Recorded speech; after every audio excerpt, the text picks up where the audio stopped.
Okay, folks, we have it here now. I used ChatGPT to try to crack the code for KFC's herbs and spices. Now's the moment of truth. And here, we'll just show you. This is finger food, folks, and healthy because it was cooked in the air fryer. But doesn't that look good?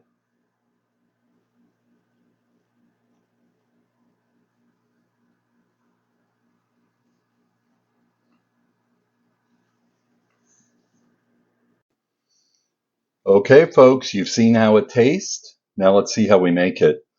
I'm looking forward to this. Again, you guys have seen how it tastes before me, but I've already posted a southern fried chicken recipe in the air fryer, but I've been using ChatGPT to find recipes and it's been hitting it out of the park, this AI tool. So I thought, can ChatGPT crack the KFC herbs and spices code? And this is what it came up with. So I posted all the ingredients, but look at this. It has spices like marjoram. I've never used that before. I had to crack the seal on it tonight. It was in my Costco kit of spices that I got. It's got dry basil leaves. It's got garlic powder. It's just loaded with spices. And it's got 2 or 3 that I haven't used before. So I'm very interested to see if this is KFC's recipe or how close it tastes to it.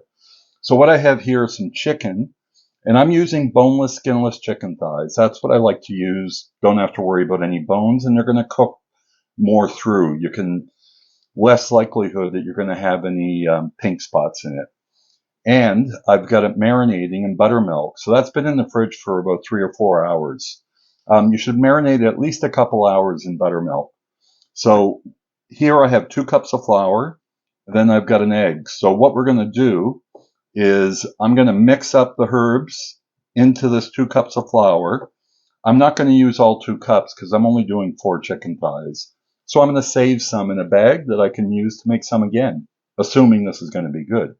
And trust me, if you're seeing this, it is good, because if I make a video of ChatGPT and the recipe's horrible, I'm not going to waste your time by uploading it. So the first thing I'm going to do is I'm going to mix this up, and then when I come back, it'll be the herbs and then probably about a cup of flour that I'll have in there to dip those 4 chicken thighs in. So stay tuned. I'll be right back with them all mixed up. Okay, folks, we're ready to get to it. So what I've done is I poured off some of the mixture where I've mixed them all up with the 2 cups. I mixed the seasonings. I'll let you know what the seasonings are. So here's a list. It has 2 teaspoons of paprika, 1 tablespoon of salt, a tablespoon of dried thyme, or thyme, 1 tablespoon of dried basil, 1 tablespoon of dried oregano, 1 tablespoon of celery salt, 1 tablespoon of garlic powder, 1 tablespoon of onion powder, 1 teaspoon of dried sage, so not the sage powder, dried sage, a teaspoon of dried marjoram, and 1 teaspoon of dried parsley, a teaspoon of white pepper, and a teaspoon of black pepper. So that's a lot of seasonings in there, more than I've usually put into my fried chicken that I make. I always just used a combination and tried to guess. So I thought, why not ask ChatGPT? So we're all ready to go now. So what I have here is a flour. I've already told you about the egg. So this is just plain flour. What we're going to do is we're going to dip the chicken. I'm going to go through the process and do it for one. We're going to take a chicken out of the buttermilk, dip it in the flour, then dip it in the egg, and then dip it into the seasoning blend, and then put it onto the greased air fryer. So first thing I want to do is grease this up. So I'm just going to spray my atomizer on there. You got to make sure that that's nice and greased up because you don't want the chicken sticking to the bottom of it. And this is a guilt-free KFC recipe. You're going to have southern fried chicken, but we're not cooking it in oil. So it's healthy. I would consider this a healthy recipe. So there's a chicken thigh. Let's put it in the flour. This is the worst part. I hate this, getting the flour all over and into the egg, into the seasoning. Make sure you get it all coated with the flour. And then we're going to take it out, put it into there, and then we're going to spray it. So I'll bring you up so you can see. You're just going to use this and spray it so that you get a little bit of oil all over it. So I'm going to do that for each one. You don't have to worry about the bottom because the grease is going to go down. So I'm going to do that for the rest of them. Then I'll bring you back and show you what we have. There we go, folks. So this is what it looks like once I've sprayed it. Don't worry about every little bit. Trust me, there's going to be grease that's going to be coming off of that chicken and going down and dripping into the pan. Where we'll worry about the white stuff is after it comes out, we're going to check it. So let's get that ready to put into the air fryer. Okay, so they're sprayed, they're all coated, they've got the 11 herbs and spices, and now we're going to get started. I'm going to cook these at 375, and I'm going to do them on 7 minutes on each side. So they cook fairly quickly, and then we're going to press the start. Now, once it comes out, I'll show you what it looks like. There'll be some of the pieces will have a little bit of the white that's still on it. And the other thing I'll say is try to be careful that they're not on top of each other, because otherwise they're going to stick, and then you're going to peel off all of the coating that you work so hard on, because it's a messy job, trust me.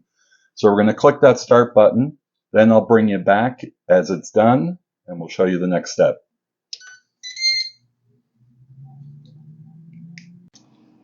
Okay, folks, we have less than 2 minutes to go until we're ready to flip those. One thing that's important, always check the temperature whenever you're cooking with chicken. So I have my meat thermometer there. It's got to be cooked to 165 degrees Fahrenheit when it's all done. It's a funny thing about Canada, we use the metric system, like everything's in kilometers, temperatures are in Celsius, but when we buy meat, or we measure everything, it's always in cups, it's in teaspoons, it's not in milliliters.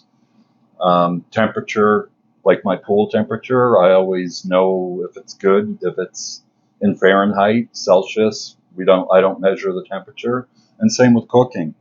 I don't know anybody that checks the temperature for Celsius. I imagine that's different in Europe, but in North America, most people, everything's in cups and pounds and not kilograms and Celsius for temperatures.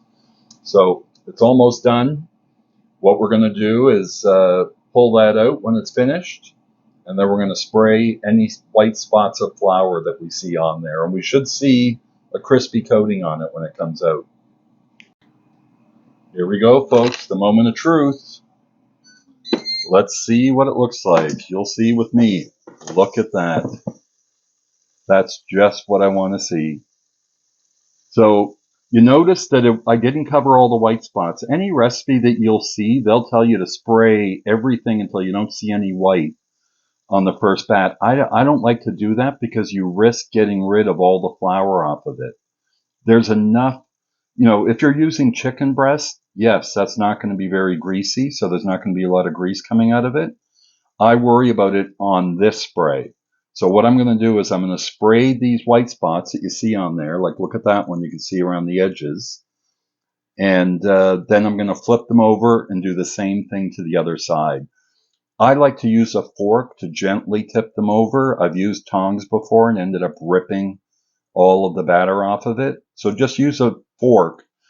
Just be careful. Try not to burn yourself. So I'll get those sprayed, and then I'll bring you back once we're ready to put them back in. There's what they look like. I flipped them over. No more white spots. That's a little bit of batter you can see on one of those thighs that came off. Now, when you're making this, I'm using boneless, skinless chicken thighs. You can use whatever cut you want. If you want to use drumsticks, if you want to use the bone-in thighs, then that's fine. So whichever method you want to use. If you're using bone-in, I would suggest that you cook them a little bit longer though. So we're going to put those back in, and I'm going to set it for another 7 minutes, and then we'll check the temperature once that's done. And I'll bring you back, and we'll see if they came up to temperature and we're ready to eat. I've got my rack all ready to go. I'm looking forward to trying this. This smells really good so far after that first flip. I think we may be close, but truth will be told when we do the taste test. Stay tuned for the flip, or for the finish, to see if it's up to temperature. We'll be right back. The moment of truth, folks. The timer just went off. Let's see if they're up to temperature. Oh, look at that. Let's give you a look. Look at that chicken. So let's put the thermometer in there.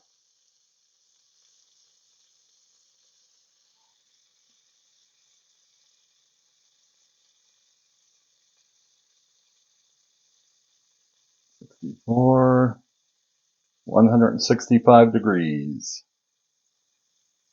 172. 172. 180. 181. I think we're done, folks. So let's put these out onto the tray here. Again, I like to use a fork. I don't want to risk pulling any of the batter off of it.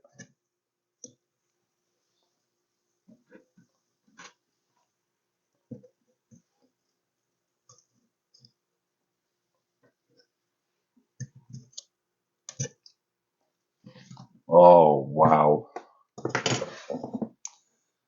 Let me bring you in close. That smells amazing. We're going to let those cool off on the rack there for a good few minutes. Then we're going to take a bite. One thing, whenever I cook chicken, and I learned this from Gordon Ramsay. Gordon Ramsay's my hero, my cook hero. He says whenever you cook chicken, you should let it rest for at least as long as you've cooked it. Now, I'm not going to leave that rest for 15 minutes, but probably a good 10 minutes, just so that all the juices can stay inside. We've already lost a lot of it through the air fryer process, so we want this to be a nice, juicy, battered chicken. Stay tuned for the taste test. Okay, folks, we have it here now. I used ChatGPT to try to crack the code for KFC's herbs and spices. Now's the moment of truth. And here, we'll just show you. This is finger food, folks. And healthy because it was cooked in the air fryer. But doesn't that look good?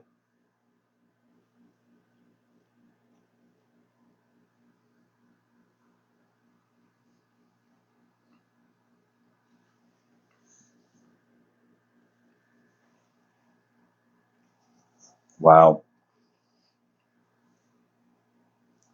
Now, I won't say this tastes exactly like KFC, but it's better than the seasonings that I've been using. This is incredible. The parsley, the marjoram, the oregano, I've never put those in before. This is delicious. Look how juicy it is.